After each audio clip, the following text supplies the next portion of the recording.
ഒരു അജ്ഞാതൻ കിടന്നങ്ങ് വിളയാടുകയാണ് പാകിസ്ഥാനിൽ. ഇപ്പോഴിതാ ഒരു കൊടും ഭീകരൻ ലഷ്കർ ഇ തോയ്ബയുടെ നേപ്പാൾ കമാൻഡർ കൊല്ലപ്പെട്ടിരിക്കുകയാണ് വെടിയേറ്റ്. ആരാണ് വെടിവെച്ചതെന്നും എങ്ങനെയാണ് ആ കൊലയാളി അവിടെ എത്തിയതെന്നും ഒന്നും ഒരു വിവരവുമില്ല. കഴിഞ്ഞ കുറേ നാളുകളായിട്ട് ഈ നമ്മുടെ അയൽ രാജ്യത്ത് ഇത്തരത്തിൽ ഒരു അജ്ഞാതൻ്റെ വിളയാട്ടം ഇങ്ങനെ തുടരുകയാണ്. എത്ര ഭീകരന്മാരാണ് കൊല്ലപ്പെട്ടത് എന്നതിന് കണക്കില്ല. എന്തായാലും ഒരു കാര്യം സത്യമാണ്, കൊല്ലപ്പെടുന്നതൊക്കെ ഭീകരരാണ്. അവർ ഇന്ത്യക്കെതിരെ, ഭാരതത്തിനെതിരെ നിഴൽ യുദ്ധം നടത്തിക്കൊണ്ടിരിക്കുന്നവരാണ്. അവിടുത്തെ സാധാരണ പൗരന്മാരെയോ ഉന്നത സൈനിക ഉദ്യോഗസ്ഥരെയോ ചാരസംഘടനയായ ISIയുടെ മുതിർന്ന ഉദ്യോഗസ്ഥരെയോ ഒന്നും ഈ അജ്ഞാതൻ തൊടുന്നില്ല എന്നുള്ളതാണ് ഏറ്റവും വലിയ പ്രത്യേകത. അവിടുത്തെ രാഷ്ട്രീയ നേതാക്കൾക്ക് ഒരു പേടിയും വേണ്ട. ഈ അജ്ഞാതൻ അവരെ തൊടുന്നതേയില്ല, അവരെ ഗൗനിക്കുന്നതേയില്ല. സാധാരണ നമ്മളൊക്കെ കേട്ടിട്ടുണ്ട്, പണ്ട് ഈ വലിയ രാഷ്ട്രങ്ങളൊക്കെ പ്രധാനപ്പെട്ട ചില രാജ്യങ്ങളുടെ ഭരണത്തലവന്മാരെയും അല്ലെങ്കിൽ ഭരണകൂടത്തിലെ മുതിർന്ന രാഷ്ട്രീയ നേതാക്കളെയും ഒക്കെ ലക്ഷ്യം വെച്ച് പല അസാസിനേഷൻ എന്നാണ് അതിന് പറയുന്നത് തന്നെ, പലതരത്തിലുള്ള അത്തരത്തിലുള്ള കാര്യങ്ങൾ ചെയ്യുന്നത് അല്ലെങ്കിൽ അവരെ കൊല്ലുന്നത് ഒക്കെ നമ്മൾ കേട്ടിട്ടുണ്ട്, അറിഞ്ഞിട്ടുണ്ട്, വായിച്ചിട്ടുണ്ട്, വലിയ വാർത്തകളായിട്ടുണ്ട് അതൊക്കെ. പക്ഷേ ഇത്തരത്തിൽ ഒരു ഭീകര സംഘടനയിൽ പ്രവർത്തിക്കുന്നവരെ കൃത്യമായിട്ട് ലക്ഷ്യമിട്ട്, അതും ഇന്ത്യക്കെതിരെ ഇങ്ങനെ ഒളിയുദ്ധം നടത്തിക്കൊണ്ടിരിക്കുന്ന നിരപരാധികളെ, ഇന്ത്യയിലെ നിരപരാധികളായ ഇന്ത്യൻ പൗരന്മാരെ കൂട്ടക്കൊലയ്ക്കിരയാക്കുന്ന ഭീകരന്മാർ, അവരെ തെരഞ്ഞു പിടിച്ച് ഒരു അജ്ഞാതൻ വധിക്കുക വളരെ ആശ്ചര്യമായിരിക്കുന്നു. ഇപ്പോൾ ഏറ്റവും ഒടുവിൽ കിട്ടുന്ന വിവരമനുസരിച്ച് ലഷ്കർ ഇ തോയ്ബയുടെ ലഷ്കർ ഇ തോയ്ബ എന്ന ഭീകര സംഘടന ഏതാണെന്ന് നമുക്കറിയാം. അത് പാകിസ്ഥാനിൽ ജനിച്ച് ഈ ഇന്ത്യക്കെതിരെ നിരന്തരമായിട്ട് പതിറ്റാണ്ടുകളായിട്ട് ഒളിയുദ്ധം നടത്തിക്കൊണ്ടിരിക്കുന്ന ഈ നാണം കെട്ട എന്താ പറയുക, ഒളിച്ചു വന്ന് നിരപരാധികളെ ആക്രമിക്കുന്ന ഒരു വൃത്തികെട്ട സംഘടനയാണ്. യാതൊരു അന്തസ്സും അഭിമാനവും ഇല്ലാത്ത ഈ എന്താ പറയുക, ചതിയന്മാരുടെയും വഞ്ചകന്മാരുടെയും ഒരു കൂട്ടമാണ് ഈ ഭീകര സംഘടനയിൽപ്പെട്ടവർ എന്ന് പറയാതിരിക്കാൻ നിർവാഹമില്ല. അങ്ങനെയുള്ള അതിൻ്റെ നേപ്പാൾ കമാൻഡറാണ് ഇപ്പോൾ കൊല്ലപ്പെട്ടിരിക്കുന്നത്. അത് ഈ 2001 മുതൽ 2006 വരെ നിരവധി ഭീകരാക്രമണങ്ങൾ ഇന്ത്യയിൽ സംഘടിപ്പിച്ച, അത് ഓർഗനൈസ് ചെയ്ത വ്യക്തിയാണ് ഇപ്പോൾ വധിക്കപ്പെട്ടിരിക്കുന്നത്. ഇയാളുടെ പേര് റസാവുള്ള നിസാമണി ഖാലിദ് എന്നറിയപ്പെടുന്ന അബു സൈഫുള്ള. ഇയാൾ വധിക്കപ്പെട്ടിരിക്കുന്നത് പാകിസ്ഥാനിലെ സിന്ധ് പ്രവിശ്യയിൽ വെച്ചാണ്. ഇന്നലെ ഉച്ചയ്ക്ക് ശേഷമാണ് സംഭവം.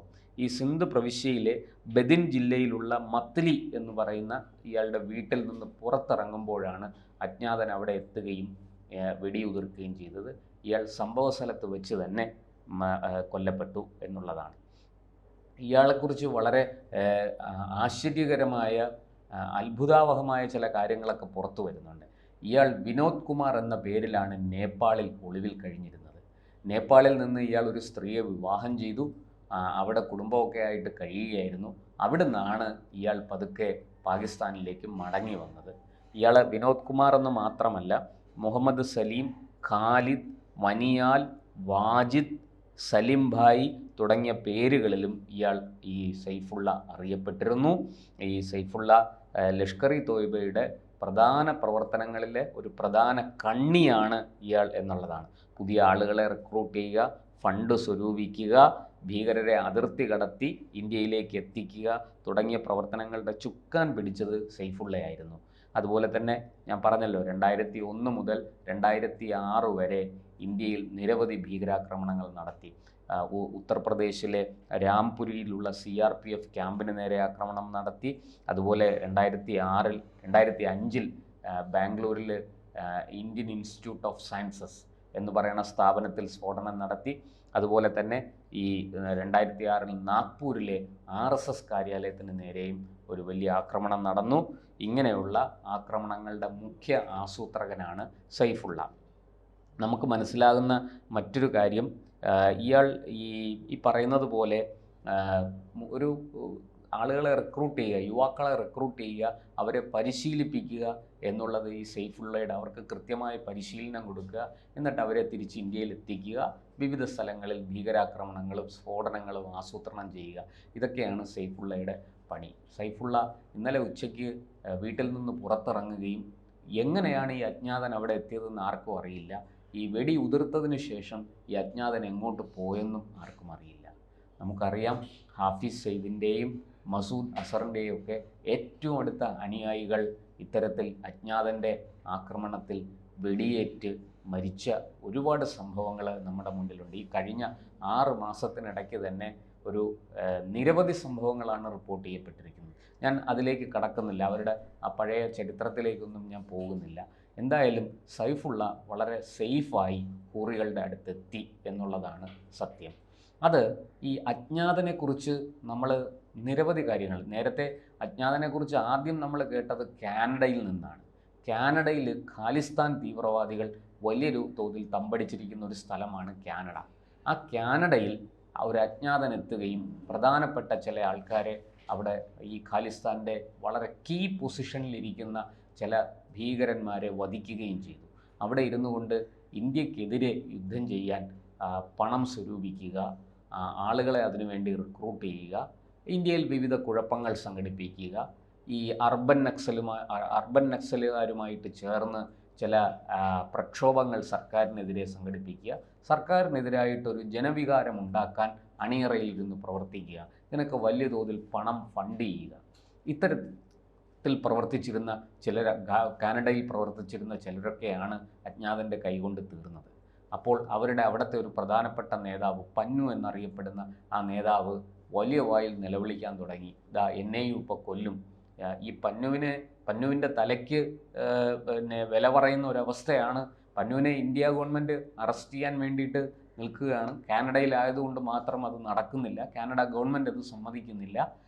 ഇയാൾ കാനഡയിൽ വളരെ സുരക്ഷിതനായിട്ട് കഴിയുകയാണ്. പക്ഷേ ഇയാളുടെ അനുയായികൾ ഇന്ത്യയിലുണ്ട്. അവർ വലിയ തോതിൽ ഇന്ത്യക്കെതിരെ വിഘടനവാദ പ്രവർത്തനങ്ങളുമായിട്ട് മുന്നോട്ട് പോവുകയാണ് എന്ന് കേന്ദ്ര സർക്കാർ കണ്ടെത്തിയിരുന്നു. അതിൻ്റെ അടിസ്ഥാനത്തിലാണ് ഇയാളെ അറസ്റ്റ് ചെയ്യാനൊക്കെ നീക്കം നടന്നത്. പക്ഷേ ഇയാൾ കാനഡയിൽ കഴിഞ്ഞുകൊണ്ട് വലിയ തോതിൽ ബ്രിട്ടനിലും അമേരിക്കയിലുമൊക്കെ വ്യാപകമായ പ്രചാരണം ഇന്ത്യക്കെതിരെ നടത്തുകയും വലിയ കുഴപ്പങ്ങൾ ഇന്ത്യ സർക്കാർ ഉണ്ടാക്കുകയാണ്, കേന്ദ്ര സർക്കാർ ഉണ്ടാക്കുകയാണ് എന്ന് പറഞ്ഞ് അവിടങ്ങളിൽ വലിയ തോതിൽ ഇന്ത്യക്കെതിരായ പ്രചാരണം സംഘടിപ്പിക്കുകയൊക്കെ ചെയ്തു. ഇപ്പോൾ എന്തായാലും അയാളും ആകെ പേടിച്ച് വിറച്ചിരിക്കുകയാണ്. ആശാൻ വലിയ വായിൽ നിലവിളിക്കുകയാണ്, രക്ഷിക്കണേ രക്ഷിക്കണേ എന്ന്. എന്തായാലും അജ്ഞാതനെ കൊണ്ട് നമുക്ക് വലിയ ഉപകാരങ്ങളാണ് ഉണ്ടായിരിക്കുന്നത്. അജ്ഞാതൻ ആരാണെന്ന് നമുക്കറിയില്ല. എല്ലാവരും പറയുന്നു ഈ പാകിസ്ഥാനും കാനഡയും ഒക്കെ ആരോപിക്കുന്നത് ഇന്ത്യയാണ് ഇതിൻ്റെ പുറകിലെന്നാണ്. പക്ഷേ അവർക്ക് ആർക്കും ഒരു തെളിവും ഹാജരാക്കാൻ പറ്റിയിട്ടില്ല. എന്തായാലും ഈ അജ്ഞാതൻ നമുക്ക് വലിയ അനുഗ്രഹമാണ്. അജ്ഞാതൻ വളരെ കൃത്യമായിട്ട് ഇന്ത്യയുടെ ശത്രുക്കളെ തെരഞ്ഞു പിടിച്ച് തീർക്കുകയാണ്.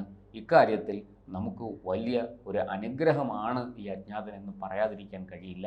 എന്തായാലും ഇപ്പോഴിതാ ഈ സൈഫുള്ള എന്ന് പറയുന്ന വിവിധ പേരുകളിൽ നേപ്പാളിൽ അടക്കം പ്രവർത്തിച്ചിരുന്ന ഒരു കൊടും ഭീകരൻ അജ്ഞാതൻ്റെ കൈ കൊണ്ട് കൊല്ലപ്പെട്ടിരിക്കുന്നു, വധിക്കപ്പെട്ടിരിക്കുന്നു.